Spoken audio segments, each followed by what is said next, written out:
오늘은 예수 그리스도에 대해서 우리가 예수님은 누구신가? 성탄을 준비하면서 다시 한번 은혜를 나누고자 합니다. 여러분, 유대인들은 오랫동안 메시아를 기다려왔어요. 메시아. 메시아는 누구냐? 히브리어는 메시아고 헬라어는 그리스도다. 같은 뜻이에요. 메시아, 그리스도는 같은 뜻이에요. 그리스도는 무엇이냐? 기름 부음 받은 자를 그리스도라 하는 것입니다. 기름 부음 받은 자. 특별한 자라는 뜻입니다.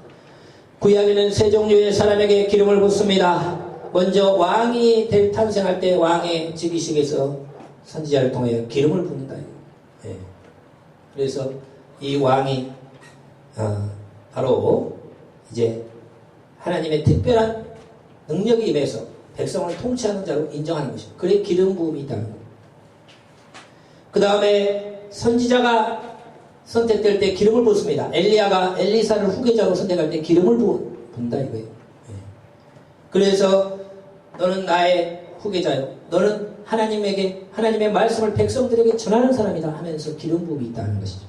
기름을 부어서 선지자로 증거한다는 것입니다. 또한 대제사장에게 기름을 붓습니다. 대제사장 아론이 이 땅을 떠날 때 자기를 이을 대제사장에게 기름을 부어서 왕을 대제사장 세운다 하는 거예요. 그래서 구약에는 세 종류의 사람에게 기름을 붓는데 바로 왕과 선지자와 제사장에게 기름을 부어 기름 부음 받은 자, 그것이 이제 그리스도라는 뜻이라 된다는 거예요. 여러분, 예수 그리스도는 그리스도는 기름 부음 받은 자의 뜻인데, 그는 예수님은 누구냐? 왕이시면서 선지자이면서 제사장입니다. 그런 분이다 하는 것을 말씀해 주고 있다는 것이죠. 예수님이 삼중직, 왕이시면서 제사장이시면서 하나님의 말씀 전하는 말씀 자체이신 분이다 하는 것을 가르쳐 주는 거예요. 그래서 여러분, 구약에서는 예수님의 탄생에 대해서 계속해서 예언의 말씀을 전해오고 있습니다. 예. 오늘 말씀에 보면은 신명기 18장 15절에 보면은 예수님에 대해서 모세가 예언했어요. 앞으로 예수님이 탄생할 것이다. 예. 하는 것을 모세가 예언한 구절을 한번 찾아보겠습니다. 신명기 18장 15절 같이 읽겠습니다. 시작. 내 하나님 여호와께서 너희 가운데 내 형제 중에서 너를 위하여 나와 같은 선지자 하나를 일으키시리니 너희는 그의 말을 들을지니라. 이렇게 말씀하십니다. 모세가 앞으로 나와 같은 선지자가 나오는데 너희는 그의 말씀을 들어야 된다. 예. 이것이 신약에서 설교를 통해서 예수님이라 이렇게 분명히 말씀을 하고 있어요. 여러분, 모세가 어떤 종이냐? 하나님의 종 중에서 모세만큼은 종은 없습니다. 모세는 하나님이 다른 종하고 달라요. 하나님이 직접 말씀을 주는 종이라고 했어요. 다른 종들은 기도하다 꿈을 꾸고 환상을 보면서 하나님 만나지만 모세는 하나님이 직접 말을 줍니다. 하나님이 대면하는 자라는 거예요. 신명기 34장 10절에서 12절 말씀을 같이 한번 읽겠습니다. 시작. 그 후에는 이스라엘에 모세와 같은 선지자가 일어나지 못하였나니 모세는 여호와께서 대면하여 아시던 자요. 여호와께서 그를 애굽 땅에 보내사 바로와 그의 모든 신하와 그의 온 땅의 모든 이적과 기사와 모든 큰 권능과 위엄을 행하게 하심에 온 이스라엘의 목전에서 그것을 행한 자이더라. 모세와 같은 선지자가 일어나지 않는다. 지혜에 있어서는 솔로몬 같은 사람이 전무후무한 사람이 전에도 없고 후에도 없을 만한 지혜로운 사람을 솔로몬으로 하셨다 하면은 선지자 중에서는 하나님 말씀을 전하는 선지자 중에서는 모세와 같은 자가 일어남이 없을 것이다. 그래 여러분, 이러한 이 모세지만은 모세가 그런 예언을 했어요. 나와 같은 선지자 한 명을 일으킨다. 그분의 말을 들어야 된다. 그런데 그 나와 같은 선지자가 누구냐? 예수님. 모세와 같은 선지자는 없는데 모세가 나와 같은 선지자라고 했어요. 그런데 실제로는 모세하고는 비교되지 않는 분이 예수님이다 하는 거예요. 모세는 어떤 종이냐? 하나님을 대면하여서 알던 종. 하나님이 직접 말씀을 주는 사람이다. 그래서 구약의 그 율법의 말씀을 하나님께 직접 받아서 다 우리에게 알려준 거예요. 그리고 모세는 놀라운 권능과 능력을 하나님이 행하게 하셔서 430년 노예 생활하던 이스라엘 백성들을 이집트 바로 왕을 가서 쳐가지고 10가지 재앙으로 치고 430년 노예 생활한 이스라엘 백성 200만 명을 데리고 나온 사람이에요. 바다를 가른 사람이에요. 지팡이를 내리면 바다가 갈라져요. 하나님이 그를 역사에서 반석을 치면 생물이 솟고, 예? 그를 대적하면 땅이 갈라져서 사람을 삼키고, 예? 그만한 종이 없다 이거예요. 그러나 예수님은 모세보다 우월하고 월등한 종, 비교할 수 없다는 거예요. 히브리서 3장 1절에서 6절 말씀을 우리 같이 보면 같이 읽겠습니다. 시작. 그러므로 함께 하늘의 부르심을 받은 거룩한 형제들아, 우리가 믿는 도리의 사도이시며 대제사장이신 예수를 깊이 생각하라. 그는 자기를 세우신 이에게 신실하기를 모세가 하나님의 온 집에 한 것 같이 하셨으니, 그는 모세보다 더욱 영광을 받을 만한 것이 마치 집 지은 자가 그 집보다 더욱 존귀함과 같으니라. 집마다 지은 이가 있으니 만물을 지으신 이는 하나님이시라. 또한 모세는 장래에 말할 것을 증언하기 위하여 하나님의 온 집의 종으로서 신실하였고, 그리스도는 하나님의 집을 맡은 아들로서 그와 같이 하셨으니 우리가 소망의 확신과 자랑을 끝까지 굳게 잡고 있으면 우리는 그의 집이라. 그러니까 5절 말씀 보면 모세는 하나님의 종으로 충실하신 분이요, 예수님은 6절 보세요. 예수님은 하나님의 아들로 충실하신 분이에요. 그러니까 여러분 집에 종이 있고 아들이 있는데 여러분 그 비교가 안 되죠. 종은 종일 뿐이에요. 그렇지만 예수님은 하나님의 아들이다. 같이 충성했지만 모세는 종으로 충성한 것이고 예수님은 하나님의 친아들로 충성한 것이다. 그러니까 비교가 되지 않는다는 거예요. 그리고 모세는 하나님의 말씀을 받아서 전해줬다고 하면 예수님은 말씀 그 자체예요. 하나님의 말씀이 인간의 몸을 입고 오신 분이라는 거예요. 그래서 모세가 예수님에 대해서 예언한 말씀이 나오는데, 이제 또 다윗이 예수님에 대해서 예언한 말씀이 사도행전 2장 25절에서 28절에 나오고 있다는 것입니다. 같이 한번 읽겠습니다. 사도행전 2장 25에서 28절. 찾아오지 않았어요? 같이 읽겠습니다. 사도행전 2장 25에서 28절까지 같이 봅니다. 함께 읽겠습니다. 시작. 다윗이 그를 가리켜 이르되 내가 항상 내 앞에 계신 줄을 배웠으며 나로 요동하지 않게 하기 위하여 그가 내 우편에 계시도다. 그러므로 내 마음이 기뻐하였고 내 혀도 즐거워하였으며 육체도 희망에 거하리니 이는 내 영혼을 음부에 버리지 아니하시며 주의 거룩한 자로 썩음을 당치 않게 하실 것이미로다. 주께서 생명의 길을 내게 보이셨으니 주 앞에서 내게 기쁨이 충만하게 하시리로다 하였으므로.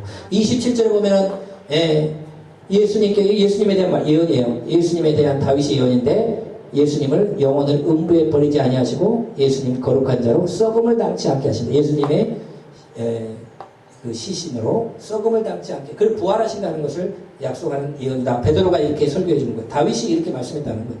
34절에 35절 보면 예수님이 부활해서 하나님의 보좌 우편에 앉아 계신다도 다 다윗이 영적으로 예언했다. 이거예요. 다윗 시대부터. 시작. 다윗은 하늘에 올라가지 못하였으나 친히 말하여 이르되 주께서 내 주에게 말씀하시기를 내가 내 원수로 내 발등상에 되게 하기까지 너는 내 우편에 앉아 있으라 하셨도다 하였으니.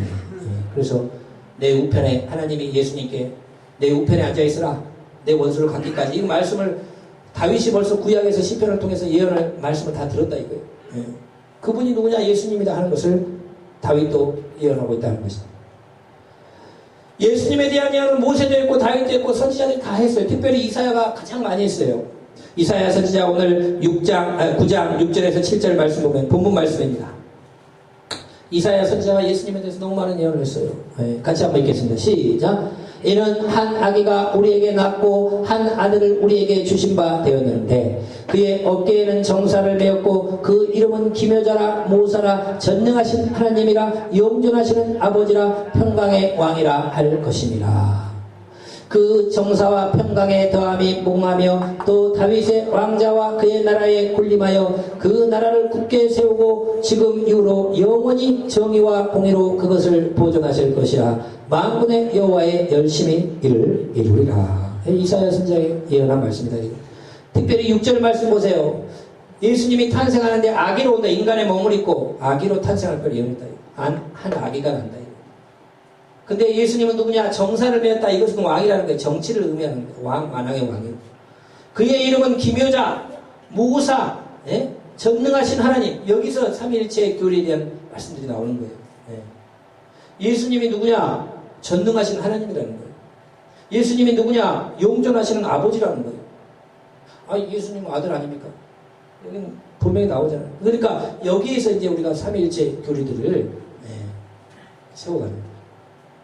예수님은 누구냐? 한 아기인데 그분이 바로 전능하신 하나님이요, 말씀이신 하나님이요, 그분이 바로 영존하시는 아버지라는 거예요. 예. 그리고 평강의 왕이다. 예.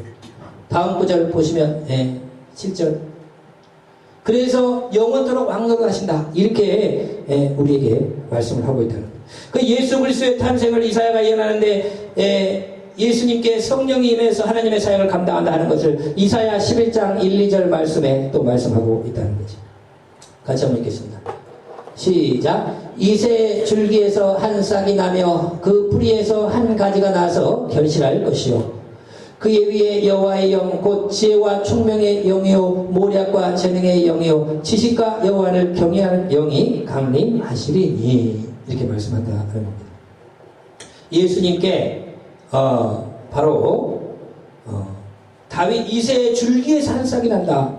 이새는 누구냐? 다윗의 아버지예요. 그러면은 이새보다 더 오래전부터 계신 분이라 이거예요. 이새보다 더 오래전부터 계신 예수님이 다윗의 후손으로 태어나시는데 그에게 여호와의 신 성령이 임하는데 지혜와 총명 모략과 재능 지식과 여호와를 경외하는 그 하나님의 성령이 임할 것이다 말씀하는 거예요.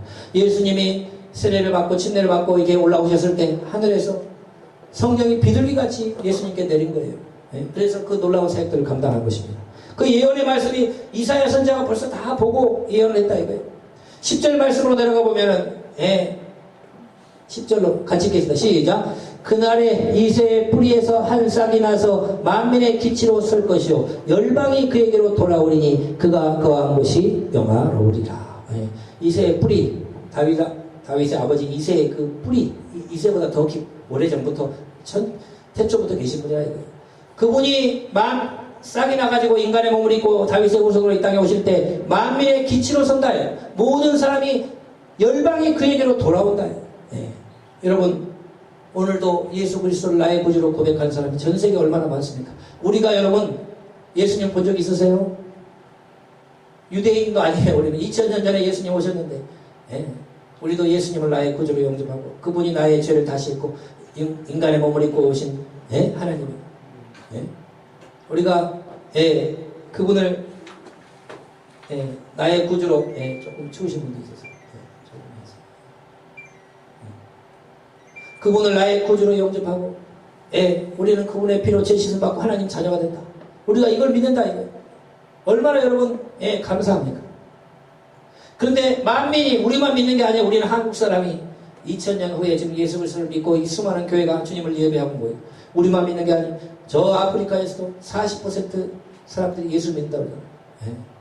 저 인도에서도 저 중국에서도 남미에서도 수많은 사람들이 예수 그리스도를 나의 구주로 영접하고 만민의 기치로 지금 예수님이 섰다 이거예요. 그래서 열방이 주님 앞에 돌아오는 이 예언의 말씀이 오늘날 이루어지잖아요. 이사야 7장 14절에 예수님의 탄생은 처녀의 몸에 탄생한다 이미 예언되어 있어요. 같이 읽겠습니다. 시작. 그러므로 주께서 친히 징조를 너희에게 주실 것이라. 보라 처녀가 잉태하여 아들을 낳을 것이요 그의 이름을 임마누엘이라 하리라. 말씀. 예수님은 처녀 몸에 잉태한다. 벌써 예언되어 있어요. 이사야는 예수님 태어나기 전 600년 700년 전 사람이에요. 근데 가브리엘 천사가 나타나서 처녀 마리아에게 너에게 내가 아이를 잉태하게 될 것이다. 아니 저는 남자를 알지 못한데 어찌 이런 일이 있습니까? 하나님의 성령이 너희에게 임하고 전능하신 이의 능력이 너를 덮으시리니 하나님의 말씀은 능치 못함이 없다 하면서 성령으로 잉태할 것을 예언하고 그대로 이루어졌다는 것입니다. 그러니까 여러분 예수 그리스도의 탄생은 구약에서 계속해서 예언되어 온 사건이다 하는 것을 말씀한다는 거죠. 또한 이사야 선지자는 예수님의 십자가의 죽으심도 예언했습니다. 많은 사람이 이걸 모르는 거예요. 이스라엘 백성들 이걸 몰랐어. 이사야 53장 1절에서 11절까지 말씀을 한번 다 읽어보겠습니다. 예. 끝까지 다 이사야 53장 1절에서 12절까지 한번 쭉 같이 한번 읽겠습니다. 시작. 우리가 정한 것을 누가 믿었느냐? 여호와의 팔이 누구에게 나타났느냐? 그는 주 앞에서 자라나기를 연한 순 같고 마른 땅에서 나온 뿌리 같아서 구운 모양도 없고 풍채도 없은즉 우리가 보기에 흠모할 만한 아름다운 것이 없도다. 그는 멸시를 받아 사람들에게 버림을 받았으며 강고를 많이 겪었으며 질고를 아는 자라. 마치 사람들이 그에게서 얼굴을 가리는 것 같이 멸시를 당하였고 우리도 그를 귀히 여기지 아니하였도다. 그는 실로 우리의 질고를 지고 우리의 슬픔을 당하였거늘 우리는 생각하기를 그는 징벌을 받아 하나님께 맞으며 고난을 당한다 하였노라. 그가 찔림은 우리의 허물 때문이요 그가 상함은 우리의 죄악 때문이라. 그가 징계를 받음으로 우리는 평화를 누리고 그가 채찍에 맞음으로 우리는 나음을 받았도다. 우리는 다 양 같아서 그릇 행하여 각기 제 길로 갔거늘 여호와께서는 우리 모두의 죄악을 그에게 담당시키셨도다. 그가 곤욕을 당하며 괴로울 때에도 그의 입을 열지 아니하였으며 마치 투수장으로 끌려가는 어린 양과 털 깎는 자 앞에서 잠잠한 양같이 그의 입을 열지 아니하였도다. 그는 곤욕과 신문을 당하고 끌려갔으나 그 세대 중에 누가 생각하기를 그가 살아있는 자들의 땅에서 끊어짐은 마땅히 형벌받을 내 백성의 허물 때문이라 하였으리요. 그는 강포를 행하지 아니하였고 그의 입에 거짓이 없었으나 그의 무덤이 악인들과 함께 있었으며 그가 죽은 후에 부자와 함께 있었도다. 여호와께서 그에게 상함을 받게 하시기를 원하사 질고를 당하게 하셨은즉 그의 영혼을 속건제물로 드리기에 이르면 그가 씨를 보게 되며 그의 날은 길 것이요 또 그의 손으로 여호와께서 기뻐하시는 뜻을 성취하리로다. 그가 자기 영혼에 수고하는 것을 보고 만족하게 여길 것이라. 나의 의로운 종이 자기의 지식으로 많은 사람을 의롭게 하며 또 그들의 죄악을 친히 담당하리로다. 여호와의 12절 없습니까? 여기까지만 읽겠습니다. 그래서 예수님이 이사야 53장에 이 땅에 오셔서 십자가에 달려 돌아가시고 우리의 모든 죄를 위해서 죽으신 속건 제물이다 하는 것을 이사야가 예언을 했어요. 그런데 이스라엘 백성은 이걸 잘 모르는 거예요. 다윗의 후손으로 메시아가 와가지고 통치한다. 그것만 알았지. 그분이 와서 우리를 위해 대신 죽어주신다. 이것을 알지 못한 거예요. 이거 성경을 몰랐기 때문에 예수님은 십자가에 못 박은 거라는 거예요. 그러니까 예수님이 이 땅에 오셨을 때 죽은 자를 살리지 병든 자를 고치지 하나님 말씀을 지금까지 하니까 모든 백성들이 막 따랐습니다. 예수님을. 그러면서 어떤 생각을 했느냐. 우리가 구약에 기다려오던 메시아 다윗의 후손이 와서 영원토록 왕노릇하는 그 메시아가 이제 오셨다. 그러니까 이제 이분이 조금 있으면 이 로마를 물리치고 우리나라 이스라엘의 새로운 나라를 세운다. 이렇게 생각을 한 거예요. 그래 제자들도 어떤 생각을 했습니까? 내가 예수님을 열심히 쫓아다니면 이제 한 자리 한다. 높은 자리 장관도 하고 예수님의 오른팔 왼팔이 돼가지고 나는 이렇게 할 것이다. 이렇게 생각을 한 거예요. 그래서 열심히 쫓아다니고 예수님이 예루살렘 성에 입성할 때도 백성들이 종려나무 가지를 나와서 흔들면 왕을 맞이할 때 하는 거예요. 그러면서 이제 호산나 우리를 구원하소서 하고 왕 예수님을 맞이한 것은 이제 예수님이 예루살렘에 입성하면 막 로마를 물리치고 오래가지고 독립을 이루어지고 막 그런 줄 알았다 이거예요.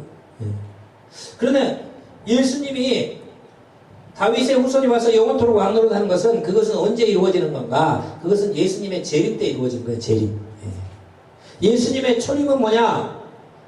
우리를 위해서 이 땅에 오셔서 십자가에 달려 돌아가셔서 우리의 죄의 문제를 해결하는 거. 죄의 문제를 해결하면 마귀의 종로를 탄 데서 해방해서 영적으로 우리를 구원하는 그것이 우선이에요. 그 일이 있은 후에 이제 영적으로 우리가 죄 씻음 받고 하나님 자녀되면 죄와 사망에서 해방돼서 하나님의 자녀되면 우리가 구원받으면 그 구원의 복음이 만민에게 증거된 이후에 그때 예수님이 재림하셔서 믿는 자와 믿지 않는 자를 나누고 영원토록 통치하는 것은 그 재림 사건을 이야기한다는 거예요. 그러니까 성경을 제대로 모르면 실수한다는 거예요. 그래 이스라엘 백성은 예수님이 오셨기 때문에 다윗의 후손으로 이제 메시아가 오셨기 때문에 저 로마를 물리치고 이제 막 독립이 이루어지고 그런 걸 생각한 거예요. 그런데 그게 그런 모습이 아닌 걸 실망하고 예수님을 막 십자가에 못 박으라고 그렇게 했던 거예요. 중요한 건 뭐냐? 인간은 죄의 문제를 해결하고 영적으로 인간이 구원받는 것이 먼저입니다. 예수님의 통치는 재림 이후에 이루어지는 거예요. 자, 예레미야 33장 14절에서 16절 말씀 우리 또 한번 보면, 여기도 말씀, 예레미야도 예수님도 다 예수님에 대해서 예언해요. 예레미야 33장 14, 16절 같이 읽겠습니다. 시작. 여호와의 말씀이니라. 보라, 내가 이스라엘 집과 유다 집에 대하여 일러준 선한 말을 성취할 날이 이르리라. 그때에 내가 다윗에게 한 공의로운 가지가 나게 하리니 그가 이 땅에 정의와 공의를 실행할 것이라. 그날에 유다가 구원을 받겠고 예루살렘은 안전히 살 것이며 성은 여호와는 우리의 의라 이름을 얻으리라. 15절 말씀 보면 다윗이 통치한다. 이것은 다윗의 후손 예수님이 태어나서 영원토록 공의와 정의를 다스려. 이런 건 재림 이후의 이야기입니다. 그러면 에스겔 34장 23절에서 24절 말씀 보면요. 같이 한번 읽겠습니다. 시작. 내가 한 목자를 그들 위에 세워 먹이게 하리니 그는 내 종 다윗이라. 그가 그들을 먹이고 그들의 목자가 될지라. 나 여호와는 그들의 하나님이 되고 내 종 다윗은 그들 중에 왕이 되리라. 나 여호와의 말이니라. 여기서 다윗의 후손 예수님을 의미하는 거예요. 왜냐하면 에스겔은 다윗보다 한참 후대 사람이에요. 다윗이 통치하는 게 아니에요. 다윗의 후손 예수님이 와서 우리의 목자가 돼서 영원토록 통치한다. 물론 지금도 우리의 목자예요. 그러나 영적으로 주면 나중에 재림 이후에는 진짜 이 땅을 천년왕국에서 영원천국에서 통치하는 겁니다. 자, 이렇게 예수님에 대한 예언이 수없이 나타나는데 아까도 이스라엘 백성들은 뭘 오해했느냐? 예수님이 이렇게 와서 영원토록 다윗의 후손 왕이 나타나서 통치한다. 그걸 생각해서 오랫동안 억압받고 포로 생활을 했거든요. 이스라엘 백성은 총 3번 포로 생활합니다. 애굽에서 430년 노예 생활했어요. 하나님이 기적적으로 모세를 통해 해방시켜 주셔서 이제 여호수아를 통해 가나안 땅에 들어와가지고 오랫동안 나라를 이루고 살았습니다.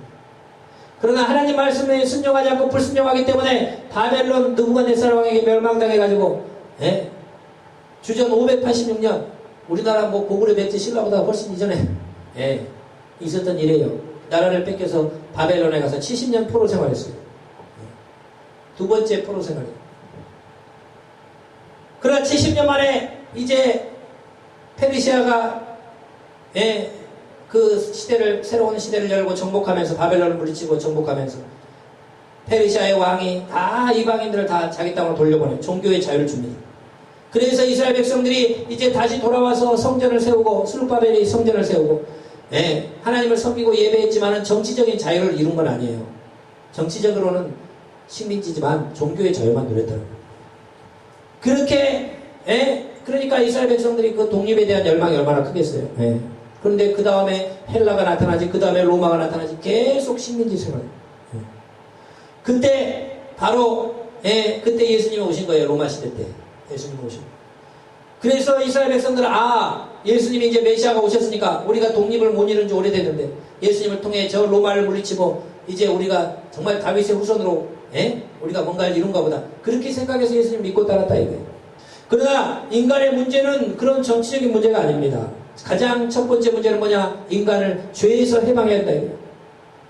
우리 인간은 다 죄인인데 이 죄를 해방하기 위해서, 죄에서 해방하기 위해서는 누군가 대신 죽어줘야 되는데 하나님의 아들 예수님이 이 땅에 오셔서 그 보혈의 피를 흘려주심으로 우리의 죄를 씻어주시고 죄에서 해방되면 마귀에게서 해방되는 거예요. 죄와 사망과 마귀에서 해방돼서 영적으로 거듭나 주의 자녀가 되게 만들어주신 거예요. 그것이 먼저라 이거예요. 그래서 예수님의 초림은 이 땅에 오셔서 우리의 죄의 문제를 해결하시기 위한 거예요. 대신 죽어주시기 위한 거예요. 그래서 누구든지 믿기만 하면 구원받고 주의 자녀가 되게 하는, 영적으로 거듭나게 하는 것이 목적이다 이거예요. 그런 다음에 이제 죄의 문제가 해결되면서 하나님의 백성이 믿음으로 됐느냐, 하나님의 백성이 안 됐느냐, 복음을 전해줘서 예수를 믿고 죄 씻음 받고 하나님의 백성이 되느냐, 아니면 복음을 전해줬는데도 믿지 않고 그대로 마귀의 종로로 사느냐, 두 가지로 딱 갈라지는 거예요. 그래서 천하 만국에 이제 그 복음이 증거되는 겁니다. 만국의 복음이 증거. 오늘 만민의 기치로 주님이 서고 열방이 주 앞에 돌아온다고 그랬는데 이제 이 복음이 천하 만국에 전파돼서 누구든지 예수 그리스도의 그 보혈의 피를 믿고 죄 씻음 받고 하나님의 자녀가 되면 주의 백성이 되는 거예요. 그러나 복음이 전해졌는데도 믿지 않는 자는 구원받지 못한다. 그 이후에 예수님이 재림하셔서 이제 영원토록 통치가 이루어지는 것이에요. 예. 그래서 우리가 이런 것을 제대로 알아야 된다 하는 거예요. 그런데요, 1948년에 세 번째 포로, 이스라엘의 세 번째 포로 생활은 뭐냐? 예수님을 죽인 죄로 세 번째 포로 생활이에요. 그건 뭐냐? AD 70년에 로마의 디도 장군이 와가지고 이스라엘을 완전히 돌 하나의 돌 남지 않게 다 무너뜨린 거예요. 그리고 이스라엘의 백성들을 유럽으로 전 세계로 흩어버리면서 세 번째 포로 생활이 시작된 거예요. 그러니까 이스라엘은 총 세 번 포로 생활했어요. 애굽에 430년, 바벨론에 70년, 그리고 예수님을 죽인 죄로 1900년 동안 유럽에서 포로 생활했습니다. 그 세 번 포로 생활. 그런데 성경에 보면은 무화과 나무에 잎이 나면은 여름이 가까운 줄 알라. 무화과 나무는 이스라엘이에요. 이스라엘이 독립하면은 예수님의 재림이 가까운 줄 알라. 이런 그런 말씀이 나는 거예요. 그런데요, 중세시대는 이 말씀을 해석할 때 과연 이스라엘이 어떻게 독립을 하느냐? 우리한테 와가지고 이렇게 무시당하고 억압받는 저 민족이, 예수님을 죽인 저 민족이 어떻게 독립을 하느냐? 그 말씀을 믿지는 못한 거예요. 그런데요, 1948년에 독립했습니다. 기적이 일어났어요. 1948년에 독립을 했어요. 그러니까 하나님 말씀 1.1 이렇게 변하면 이스라엘이 독립하면 재림이 가까운 줄 알라는데 예수님의 재림이 매우 임박한 줄로 믿으시기를 주의 이름으로 축원을 드립니다. 그래서 여러분, 이 복음이요, 예수님이 우리를 위해 십자가에 달려 죽으신 예수님의 초림의 목적은 우리를 죄에서 구원하시기 위함이에요. 그래서 우리를 위해 십자가에 달려 돌아가시고 누구든지 예수를 믿기만 하면 죄 씻음 받고 하나님의 자녀, 하나님의 백성 되게 만들어주신 이 천국 복음이 모든 민족에게 전파된 후에 그때 예수님이 오셔서 재림하면서 영원토록 통치가 이루어지는 거예요. 그 말씀이다. 그래서 지금 어떤 시기냐? 예수 그리스도를 믿는 복음이 지금 천하만국으로 증거되는 그 제일 끝이에요. 끝이기. 그래서 우리 한국에서 우리들도 다 예수를 믿고 구원받고 주님을 찬양하고 예배하고, 저 아프리카에서도 수많은 사람이 예수를 믿고 주님을 찬양하고, 저 중국, 저 인도, 전 세계에서 수많은 예수를 믿는 사람들이 나타나면서 복음이 땅끝까지 전파되고 있는 그 마지막 시기를 우리가 살고 있다 하는 것입니다. 여러분, 원래 지난 주일에 우리 사무엘 인도에 그 선교사가 왔어야 되는 건데 일이 있어서 그 전에 금요 철야 때 왔습니다. 그때 와서 자기 인도에서 하는 일들에 대해서 영상으로 하면서 이야기를 해줬어요. 선교학자들이 예전부터 그런 이야기를 했습니다. 예수님의 재림은 성경에 분명히 이 복음이 천하 만국에 전파된 이후에, 모든 사람이 믿을 수 있는 기회가 주어진 이후에 그 다음에 온다고 그랬는데, 선교학자들이 예전부터 책에 보면은 가장 선교가 안 되는 지역이 어디냐, 선교가 어려운 지역이 어디냐 했더니요, 그 기록에 나와요. 인도에 산에 살고 있는 수많은 산지족들이 있다 이거예요. 그들이 복음을 전할 기회가 가장 적다, 이렇게 그런 제가 글들을 본 적이 있어요. 인도란 나라는 뭐 인구가 뭐 10몇 억인데 뭐 중국하고 비슷하잖아요. 근데 더 많대요, 실제로. 얼마나 많은지. 근데 인도에 영어를 할 수 있는 사람은 교육받은 사람이 영어를 하는 거예요. 교육 못 받은 사람은 영어 못 합니다. 그런 언어도요, 막 50몇 개가 돼요. 막 산속에 소수 민족들이 막 살고 있는데 거기가 복음이 제일 안전해진 지역이라는 거예요. 근데 이 사무엘이 와서 자기가 그런 얘기 하잖아요. 사무엘 선교사가. 내가 있는 지역이 오데사라는 주인데 이 오데사가 인도에서 가장 복음화율이 낮은 지역이다. 그리고 이 오데사라는 지역은 대한민국 남북한 합친 것보다 크대요. 인도의 한 주가. 근데 거기가 복음이 가장 안전해지는 지역이라 자기는 거기서 지금 선교사역을 한다. 그리고 막 산지를 찾아다니면서 전도하고 하는 막 영상을 보여줬잖아요. 그러니까 여러분, 참 우리가 이 사무엘 선교사를 알게 된 것도 참 감사한데, 그러면은 선교학자들 옛날부터 이야기하기를, 이슬람도 물론 있지만 힌두 지역에 인도의 그 산지, 복음이 제일 안전해진 지역이다 한 지역에 전도하고 있는 선교사를 우리가 알고 후원한다는 거, 여러분 굉장히 영광인 줄로 믿으시길 축원을 드립니다. 그러니까 이제 거기 하고 이슬람 지역하고 그 다음에 공산주의, 중국 벌써 많이 전해지지만 북한에도 지하교인이 있다고 생각해요. 예. 그러면은 지금 복음이 안전해진 지역이 거의 없을 정도로, 그 선교학자들이 이야기하기를 앞으로 2030년이 되면은 예, 복음이 안전해진 지역은 없을 것이다 라고 옛날부터 예언되었는데 앞으로요 지금 10년밖에 안 남았습니다. 10년. 예. 그럼 모든 민족의 복음이 증거된 후에 끝이 온다고 그랬는데 2030년 때는 복음이 모든 민족에 증거되기 때문에 말세라는 게 말세. 지금 10년도 안 남은 이야기예요. 예. 물론 숫자를 가지고 이야기하면 안 됩니다. 예. 문제가 있어요. 근데요, 예수님이 십자가에 달려 돌아가신 때가요, 30년이에요. AD 30년. 예. 물론 약간의 차이가 있을 수는 있지만 30년이에요. 예. 30세쯤 되었더라 그랬거든요. 그러면요, 2030년이 되면은 예수님이 십자가에 달려 돌아가실 때 딱 2000년 되는 해예요. 2000년 되는 해. 물론 뭐 숫자로 맞힌 건 다 이거 좀 이상해요. 그러나 어쨌든 그렇다는 거예요. 예. 복음이 모든 민족에게 증거되는 시기가 성교학자들이 2030년이라고 했는데 2030년이 되면 예수님이 십자가에 달려 돌아가신 지 2000년 되는 해란 말이에요. 지금 우리는 이 마지막 시대, 말세 시대를 살고 있는데, 여러분, 우리가 이제 복음을 모든 민족에게 증거되면은 그 환란들이 막 옵니다. 7년 대환란, 막 죽고 있으면 이런 것들 오지만, 그 이후에 예수님의 재림으로 인해 천년왕국이 이루어지고 영원 통치가 이루어지는 그 사건들이 성경에 예언된 대로 가고 있다는 거예요.